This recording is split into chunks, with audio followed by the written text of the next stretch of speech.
Une formation de 3 jours a été planifiée et organisée par l'Observatoire national du sport haïtien à l'intention des mairies de la zone métropolitaine de Port-au-Prince le 30 mars, le 1er et le 2 avril dernier. Et je cite la mairie de Pétionville, la mairie de Port-au-Prince, la mairie de Delma, la mairie de Tabar, la mairie de Cité-Soleil, de Gantier, de Croix-des-Bouquets, de Gressier, de Kinscourt, dont les représentants relèvent de leur présence à cette cérémonie, accompagnés des récipiendaires et bénéficiaires de la formation financière. En effet, le sport possède une force unique.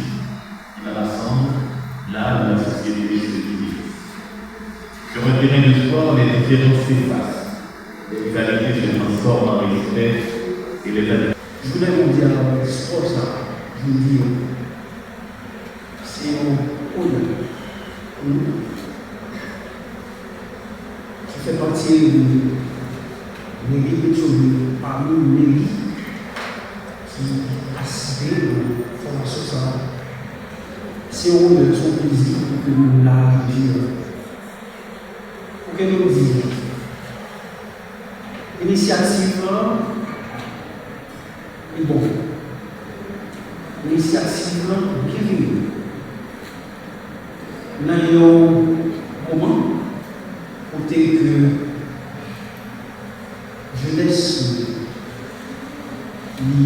la vie. Jeunesse pour le jouer ça. Et nous pensons, c'est vraiment.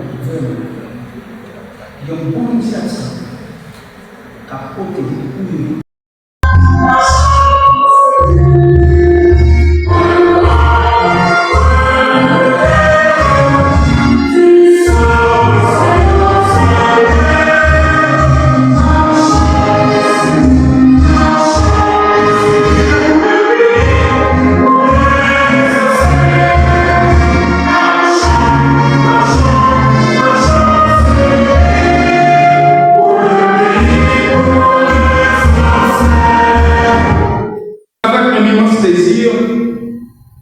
Que je prends la parole aujourd'hui en tant que président de l'Observatoire national du sport haïtien en cette journée internationale du sport au service du développement et de la paix. Ce pour célébrer non seulement les valeurs universelles du sport, mais aussi les efforts concrets que nous déployons ensemble pour en faire un véritable levier de transformation sociale en Haïti. Permettez-moi tout d'abord de rappeler que l'Assemblée générale des Nations unies a adopté en 2013 la date du 6 avril comme journée dédiée à cette noble cause. Cette reconnaissance traduit l'importance du sport dans la promotion des droits de l'homme, de l'éducation, de la santé et de la paix. Aujourd'hui, nous mettons en face sur le rôle fondamental du sport comme outil de cohésion sociale et de transformation au sein de nos communautés. Je tiens à adresser des remerciements spéciaux aux maires qui ont fait preuve de compréhension et d'engagement en acceptant de déléguer des jeunes issus de leur commune pour participer à cette formation. Mesdames, Messieurs les maires, votre collaboration témoigne de votre volonté d'investir dans des initiatives porteuse du changement.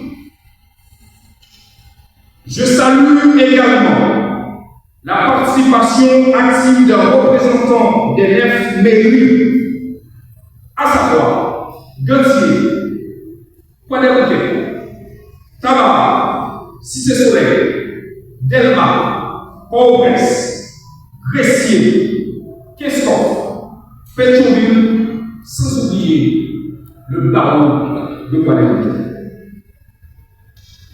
Au nom de l'Observatoire national du choix ici,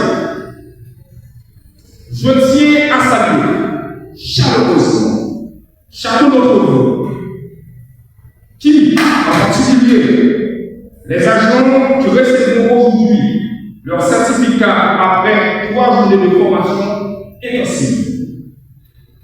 Du 30 mars au 1er avril, vous avez encore un séminaire d'envergure autour du terme. Le sport. Participer dans cette activité intersectorielle pour le sport, pour la célébration aujourd'hui de la Journée internationale du sport, mais aussi pour honorer les participants à la formation qui a eu lieu la semaine dernière pour 9 municipalités de la zone métropolitaine de Port-au-Prince, parce que nous pensons que le sport, c'est une activité collective qui ne peut pas se faire sans la collectivité, parce que les jeunes vivent en collectivité, et avant de devenir des superstars, les jeunes doivent apprendre à bouger, à faire des activités physiques et sportives, à l'école, mais aussi dans les parties. Au niveau de l'UNESCO, nous supportons plusieurs programmes au niveau de la question de l'éducation physique et sportive. Nous appuyons la réforme curriculaire du ministère de l'Éducation nationale. Les de Thomas Maboul et un jeune de Pétionville ou Martissa peuvent y jouer avec les mêmes collègues. Cette égalité temporaire crée des liens durables. Ce sont des valeurs primordiales pour le rapprochement des communautés et la construction de ponts entre les peuples. Dans un pays confronté à une crise multiforme, où des groupes armés contrôlent une grande partie du territoire, engendrant une violence généralisée, la famine et les déplacements massifs de population, le sport apparaît comme un espace privilégié de dialogue, de respect mutuel et de cohésion sociale.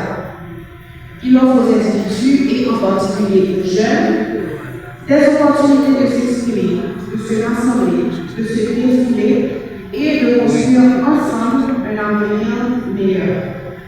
Cette conviction n'est pas seulement la nôtre, elle est reconnue et affirmée. À l'occasion de la Journée internationale du sport, pour présenter le projet de construction de terrain de football communautaire dans la localité de projet de commune de Cité-Soleil, en vue de l'avenir meilleur pour notre jeunesse de Cité-Soleil. Nous savons tous ce que représente Cité-Soleil, une communauté résiliente, mais aussi une jeunesse en quête d'opportunités. Des espaces de loisirs et d'encadrement. Le football, ici, n'est pas seulement un sport, c'est une passion, un langage universel qui unit le quartier. L'objectif de la commission municipale de Cité-Soleil nous rappelle une vérité fondamentale. Il y a, je ne parle pas bien le créole, mais il y a un adage haïtien qui dit mais en pile, encore, c'est ensemble, je crois, unis, alignés dans nos efforts, que nous pouvons bâtir les ponts là où il y a des fractures, ouvrir les chemins d'avenir là où certains ne voient que des impasses. C'est vrai qu'en Haïti, il y a beaucoup d'impasses. Même la construction des villes sont remplies d'impasses. Il faut arriver à briser ces barrières. En ce sens, j'appelle chacun et chacune de nous ici présents, nos institutions que nous représentons, nos partenaires communautaires, nos partenaires techniques et financiers, les éducateurs, les entraîneurs, les parents, les familles.